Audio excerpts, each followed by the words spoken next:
Welcome to Global Risk Community Chat. Today, our guest is Michael Schank. I'm very happy to have you here today, Michael. Welcome. Thank you for having me, Edja. This is a pleasure to be here.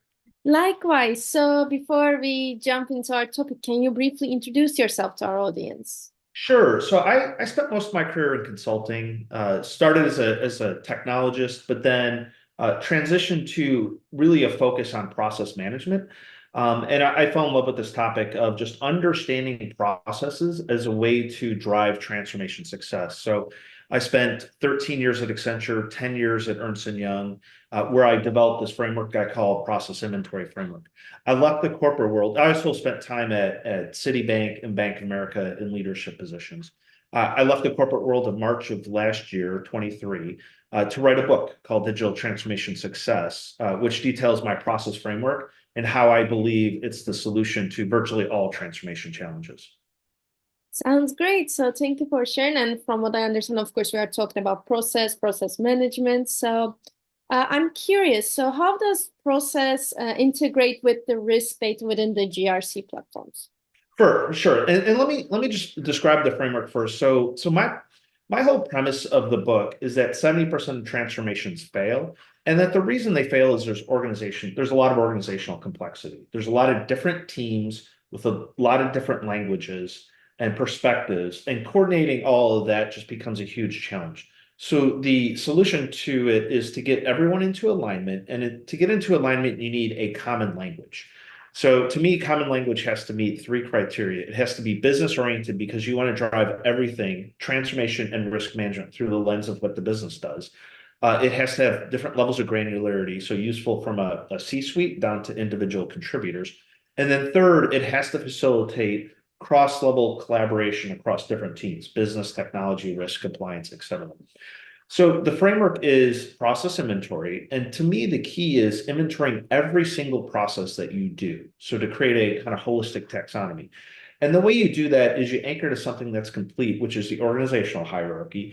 And you create, and you just go down you start at the top of the hierarchy, and you just ask everyone what they do, and you walk down that tree until you create a full process taxonomy that describes everything your business does. Now that becomes the language for connecting everything together, but there's also a second part, which is data integration. So now this common language becomes a point to integrate all operational data. So your application data in your application repository, your vendor data in your vendor repository, your HR for your organizational structure and your people, et cetera. So this really creates a single operational intelligence repository that you could slice and dice for everything. Now, how this relates to GRC is it becomes the common language. Two things: common language for doing risk assessments and designing controls consistently across the entire environment. So if you really think about a GRC platform, at the root of it is a data model. So you need to understand your processes, what risks are on those processes, what controls are on those risks, what monitors are on those controls. So it's kind of a chain of data. Now, I worked in large banks and one of the most heavily regulated industries. And to me, that was always the fail point. Is a lot of in that chain they use common taxonomies like an APQC or something like that. But when you have diverse businesses, that doesn't give enough granularity and precision so that you could do a complete assessment of every process within the environment.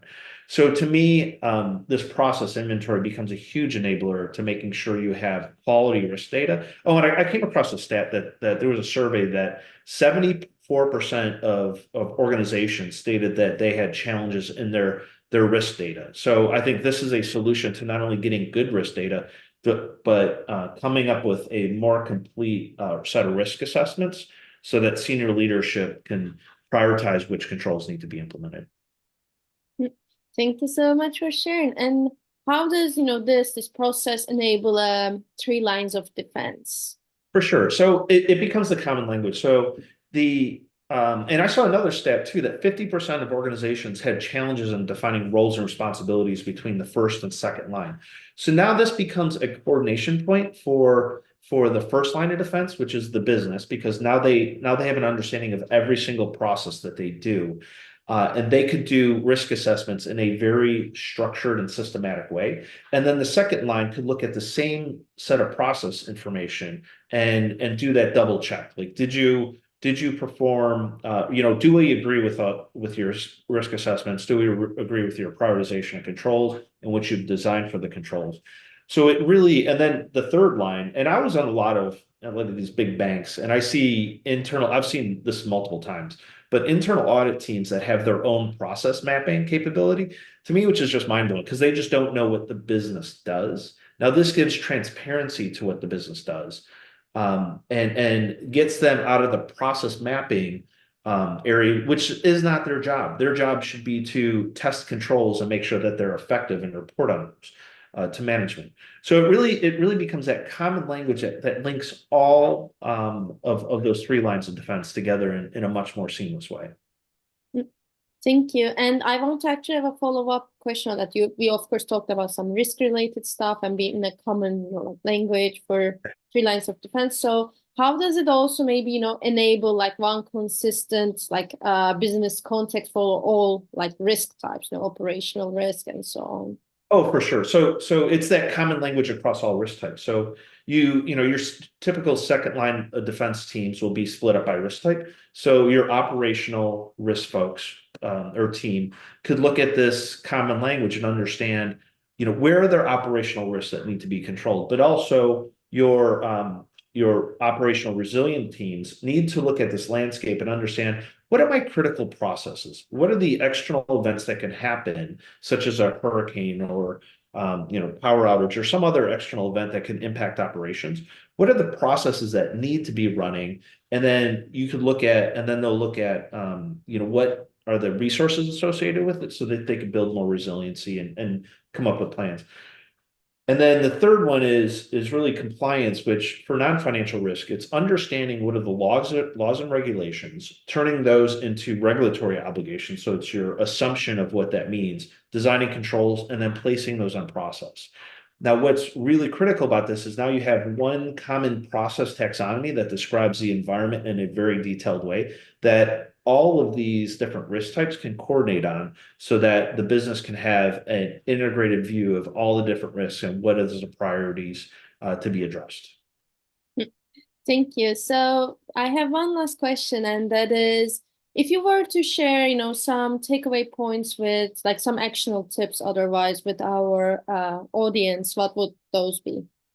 So I think the key message here is that to build a strong enterprise risk management program, you need a strong process capability. So if I mentioned how the process inventory is created, that's not a one-time event. Everyone knows that organizations change, people leave teams, technology is changing.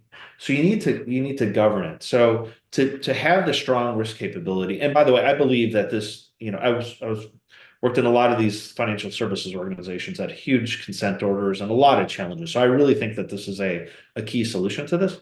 But in order to reap those benefits, you need to build a strong process capability that will build and maintain this information over time. So it's really a partnership between risk and process, I think, is the key to success in risk management. Thank you. And with that, that was all the questions I had for today. So thank you so much, Michael, for joining us today. Thank you so much, Edja, for having me. It's been my pleasure. Likewise. Thank you.